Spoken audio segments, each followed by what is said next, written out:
প্রায় সপ্তাহখানেক আগে কাতারে হামলা চালায় ইসরায়েল। এর প্রতিবাদে দোহায় মিলিত হচ্ছেন আরব নেতারা।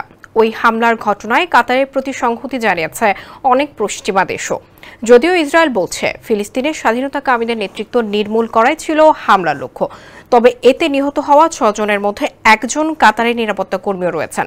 ইসরায়েলের বিরুদ্ধে যখন একজোট হচ্ছেন আরব নেতারা, ঠিক তখন তেল আবিবে হাজির হয়েছেন মার্কিন পররাষ্ট্রমন্ত্রী মার্কো রুবিও। বিস্তারিত থাকছে ডেস্ক রিপোর্টে।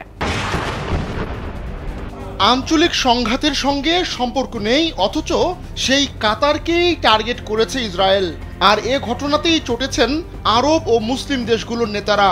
ওই হামলার সময় দোহায় মার্কিন প্রেসিডেন্ট ডোনাল্ড ট্রাম্পের প্রস্তাবিত যুদ্ধবিরতি চুক্তি নিয়ে বৈঠক করছিলেন ফিলিস্তিনের স্বাধীনতাকামী নেতারা। স্যান্ডেলিনা সো, রূপচর্চায় আভিজাত্য। প্রস্তাব অনুযায়ী গাজার যোদ্ধাদের হাতে জিম্মি 48 ইহুদির বিনিময়ে ইসরায়েলি কারাগারে আটক ফিলিস্তিনিদের মুক্তি দিতে হবে এবং 2 বছরের গণহত্যামূলক যুদ্ধের অবসান ঘটানো হবে।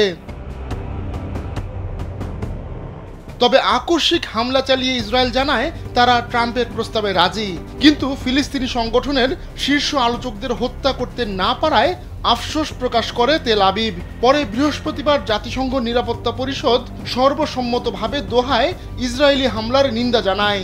এ অবস্থায় কাতার জানিয়েছে তারা আরব লীগ ও ইসলামিক সহযোগিতা সংস্থা ওআইসির সদস্য দেশগুলোর নেতাদের জরুরি ভিত্তিতে ডেকেছেন। সোমবার অনুষ্ঠিত হবে জরুরি আরব ইসলামিক সম্মেলন। মুসলিম বিশ্বের নেতাদের এই বৈঠকে ইসরায়েলি হামলার বিরুদ্ধে একটি খসড়া প্রস্তাব উত্থাপন করা হবে। রোববার পররাষ্ট্রমন্ত্রীদের বৈঠকে ওই খসড়া প্রস্তাব নিয়ে আলোচনা হবে। এরপর সোমবারের সম্মেলনে তা অনুমোদিত হওয়ার সম্ভাবনা রয়েছে। কাতারের প্রধানমন্ত্রী শেখ মোহাম্মদ বিন আব্দুল রহমান বিন জসিম আল থানি, যিনি শুক্রবার নিউ ইয়র্কে ট্রাম্পের সঙ্গে বৈঠক করেছেন, জানিয়েছেন দোহা সমষ্টিগত প্রক্রিয়ার পথে হাঁটবে। 57 সদস্যের ওআইসি ও 22 সদস্যের আরব লীগের নেতারা এতে অংশ নেবেন। ইরানের প্রেসিডেন্ট মাসুদ পেজেশকিয়ান, পাকিস্তানের প্রধানমন্ত্রী শাহবাজ শরীফ ও মালয়েশিয়ার প্রধানমন্ত্রী আনোয়ার ইব্রাহিম ইতোমধ্যে অংশগ্রহণ নিশ্চিত করেছেন।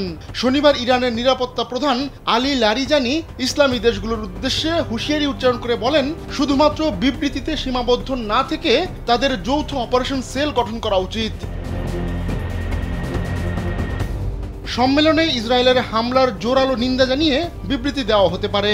পাশাপাশি নেতারা ইসরায়েলি আগ্রাসনের বিরুদ্ধে কী ধরনের বাস্তব পদক্ষেপ নেওয়া যায় তা নিয়ে আলোচনা করবেন। গাজা যুদ্ধের পাশাপাশি ইসরায়েল সাম্প্রতিক সময়ে ইরান, সিরিয়া, লেবানন ও ইয়েমেনে হামলা চালিয়েছে। এতে পুরো অঞ্চলের নিরাপত্তা হুমকির মুখে পড়েছে। আহমদুল্লাহ শিকদার, কালবেলা।